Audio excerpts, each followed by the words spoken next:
Hi friends, வணக்கம். இன்றைக்கி நம்ம வெந்தயக்கீரையில் காரக்குழம்பு, அதாவது புளிக்குழம்புன்னு சொல்லுவாங்க. ஸோ அந்த வெந்தயக்கீரையில் காரக்குழம்பு தான் செய்ய போகிறோம். இதுக்கு நம்ம சின்ன வெங்காயம், பூண்டு, வெங்காயம், தக்காளி எடுத்துருக்கோம். இந்த கீரை எடுத்துருக்கோம் ஃப்ரெண்ட்ஸ். தாளிக்க கடுகு, சீரகம், வெந்தயம். நம்ம இந்த கீரை இலையை மட்டும் கிள்ளிக்கோங்க. வெந்தயக்கீரையில் நம்ம கடாயை வச்சுட்டு அதில் எண்ணெய் ஊற்றிக்கோங்க. நல்லெண்ணெய் இருந்தால் நல்லெண்ணெய் ஊற்றிக்கோங்க, இல்லை நார்மல் எண்ணெயை ஊற்றிக்கோங்க. சன்ஃப்ளவர் ஆயிலை ஊற்றிக்கோங்க. கொஞ்சம் கடுகு, சீரகம், வெந்தயம். இது நம்ம கலர் மாறுற அளவுக்கு பார்த்திங்கன்னா வரட்டும். அதுக்கப்புறம் நம்ம பூண்டு போட்டுக்கோங்க ஃப்ரெண்ட்ஸ். நான் பூண்டு பெரிய பல்லாக இருக்கிறதால நான் சின்ன சின்னதாக கட் பண்ணி போட்டிருக்கேன். அந்த பூண்டு வதங்கினோன்னா சின்ன வெங்காயம் போட்டுக்கோங்க.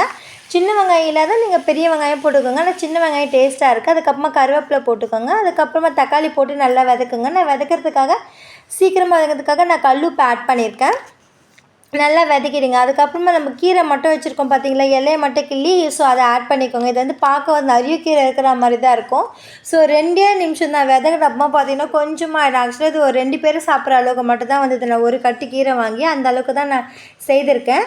ஸோ இது மாதிரி ட்ரை பண்ணி பாருங்கள். ஆனால் இந்த கீரை வேகிறதுக்கு லேட் ஆகும்.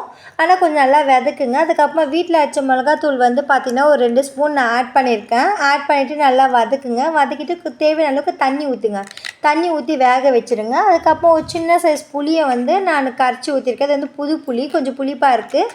ஸோ இது நல்லா சுண்டுற அளவுக்கு நம்ம எண்ணெய் பிரிஞ்சு வரும் பார்த்தீங்கன்னா, அந்த சுண்டுற அளவுக்கு நல்லா வேகணும்.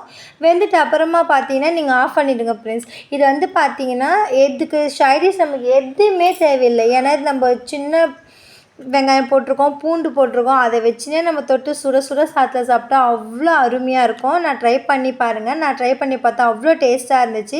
இது கொஞ்சம் சுண்டி வருதுங்களா, கொஞ்சம் சுண்டி வந்தோடனே ஆஃப் பண்ணிவிடுங்க.